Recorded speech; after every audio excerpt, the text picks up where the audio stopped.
ರಾಮ ಭಕ್ತರನ್ನ ಬಂಧಿಸಿದನ್ನ ಖಂಡಿಸುತ್ತೇನೆ ಎಂದು ವಿಪಕ್ಷ ನಾಯಕ ಆರ್ ಅಶೋಕ್ ಹೇಳಿದ್ದಾರೆ. ಹುಬ್ಬಳ್ಳಿಯಲ್ಲಿ ಸುದ್ದಿಗಾರರೊಂದಿಗೆ ಮಾತನಾಡಿದ ಅವರು, ರಾಮ ಭಕ್ತರನ್ನ ಬಂಧನ ಮಾಡೋ ಹುನ್ನಾರ ಕಾಂಗ್ರೆಸ್ ಮಾಡುತ್ತಿದೆ. ಹಿಂದೂ ಕಾರ್ಯಕರ್ತನ ಬಂಧನದಿಂದ ಕೈ ಬಿಡಬೇಕು, ಇನ್ಸ್ಪೆಕ್ಟರ್ ಮೇಲೆ ಕ್ರಮ ಆಗಬೇಕು. ಸುಮಾರು 56,000 ಪೆಂಡಿಂಗ್ ಕೇಸ್ಗಳು ಇವೆ. ಆದರೆ ಇವೆಲ್ಲವನ್ನು ಬಿಟ್ಟು ಹುಬ್ಬಳ್ಳಿ ಕಡೆ ಬಂದಿರೋದು ಯಾಕೆ? ರಾಮನ ಮೇಲೆ ಕಾಂಗ್ರೆಸ್ಗೆ ಯಾಕೆ ಕೋಪ ಎಂದು ಕಿಡಿಕಾರಿದರು.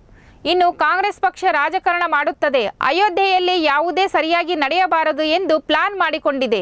ನನ್ನ ಮೇಲೂ ಕೇಸ್ ಇದೆ, ಬಂಧಿಸಿ ನೋಡೋಣ. ಕಾಂಗ್ರೆಸ್ ಪಕ್ಷಕ್ಕೆ ಹುಚ್ಚು ಹಿಡಿದಿದೆ. ಸೋಲಿನ ಭಯದಿಂದ ಹೀಗೆ ಮಾಡ್ತಾ ಇದ್ದಾರೆ ಎಂದು ವಾಗ್ದಾಳಿ ನಡೆಸಿದರು.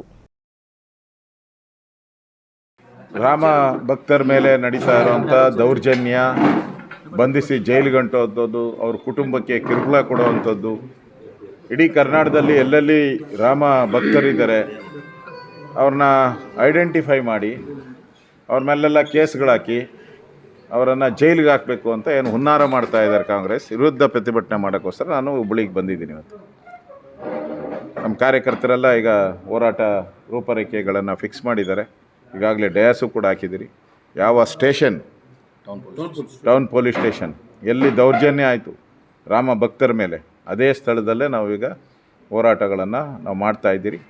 ಇಡೀ ರಾಜ್ಯದಲ್ಲಿ ಎಲ್ಲ ಜಿಲ್ಲಾ ಕೇಂದ್ರಗಳಲ್ಲಿ ಇವತ್ತು BJP ಪ್ರತಿಭಟನೆಯನ್ನು ಮಾಡ್ತಾಯಿದೆ.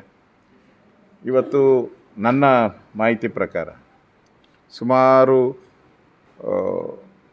56,000ಕ್ಕೂ ಹೆಚ್ಚು ಕೇಸ್ಗಳು, ಪೆಂಡಿಂಗ್ ಕೇಸ್ಗಳು, ಏನೋ ಲಾಂಗ್ ಪೆಂಡಿಂಗ್ ಕೇಸ್ಗಳು ಇದೆ ಇಲ್ಲಿ ಕರ್ನಾಟಕದಲ್ಲಿ. ದೇಶದಲ್ಲಿ ಇನ್ನೂ ಜಾಸ್ತಿ ಇದೆ. ಇಷ್ಟು ಪೆಂಡಿಂಗ್ ಇರುವಂಥ ಕೇಸ್ಗಳು ಬಿಟ್ಟು ಹುಬ್ಬಳ್ಳಿ ಕಡೆನೇ ಬಂದಿದ್ದೀರಲ್ಲ ಕಾಂಗ್ರೆಸ್ ಅವರು, ಅದು ಕರಸೇವೆ ಮಾಡಿದಂಥವ್ರನ್ನೇ ಹುಡುಕಿದಿರಲ್ಲ. 56,000 ಕೇಸ್ ಇರೋದು. 56,000 ಅಂದರೆ ಜನ ಲೆಕ್ಕ ಹಾಕ್ಕೊಳ್ಳಿ, ಎಷ್ಟು ಲಕ್ಷಾಂತರ ಜನ ಆಗೋಗ್ತಾರೆ. ಹುಬ್ಬಳ್ಳಿ ಕಡೆನೇ ಬಂದು ಅದು ಕರಸೇವಕರನ್ನೇ ಹುಡುಕಿ ಹೇಳ್ದೆ ಕೇಳದೆ ಅವ್ರನ್ನ ಮಾತಾಡೋಕ್ಕೂ ಅವಕಾಶ ಕೊಟ್ಟಿದ್ದೆ ಜೈಲಿಗೆ ಹಾಕಿದಿರಲ್ಲ. ಇದು ನ್ಯಾಯನ? ಕಾನೂನು ಅಂತ ಹೇಳ್ತಾರೆ ಯಾರು?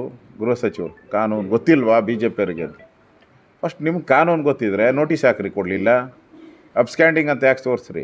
ಈ ಕೇಸಲ್ಲಿ ಮೊದಲು ಯಾರ್ಯಾರು ಇದ್ದರೋ ಅವರು 5 ಜನ ಅಕ್ವಿಟ್ ಆಗಿದ್ದಾರೆ. ಅದರಲ್ಲಿ ಜಡ್ಜ್ಮೆಂಟ್ ಬರೆದಿದ್ದಾರೆ. ಏನಂತ ಅಂತಂದರೆ ಇವರು ಅಲ್ಲಿದ್ದಕ್ಕೆ ದಾಖಲೆನೇ ಇಲ್ಲ.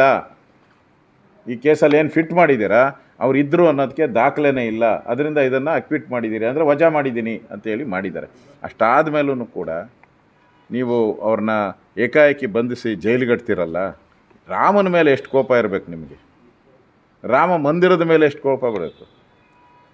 ರಾಮ ಅಲ್ಲಿ ಅಯೋಧ್ಯೆ ಕೇಸ್ ನಡೆಯುವಂಥ ಸಂದರ್ಭದಲ್ಲಿ, ಕಾಂಗ್ರೆಸ್ ಅಧಿಕಾರದಲ್ಲಿದ್ದಂಥ ಸಂದರ್ಭದಲ್ಲಿ ಕೇಂದ್ರದಲ್ಲಿ ಒಂದು ಅಫಿಡವಿಟ್ ಹಾಕ್ತಾರೆ, ರಾಮ ಕಾಲ್ಪನಿಕ, ರಾಮಾಯಣ ನಡೆದಿರೋದಕ್ಕೆ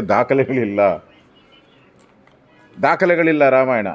ಇನ್ನೊಬ್ಬ ಕಾಂಗ್ರೆಸ್ ನಾಯಕ ಕೇಳಿದ್ದ, ರಾಮ ಹುಟ್ಟಿದ್ದಕ್ಕೆ ಬರ್ತ್ ಸರ್ಟಿಫಿಕೇಟ್ ಇದೆಯಾ ಅಂತ ಬಂದಿತ್ತು. ನೀವೇ ಮಾಧ್ಯಮದೆಲ್ಲ ಹೇಳಿದ್ರಿ, ಬರ್ತ್ ಸರ್ಟಿಫಿಕೇಟ್ ಇದೆಯಾ ಅಂತ ಕೇಳಿದ್ರಿ. ಇವತ್ತು ಕಾಂಗ್ರೆಸ್ ಶಾಸಕರು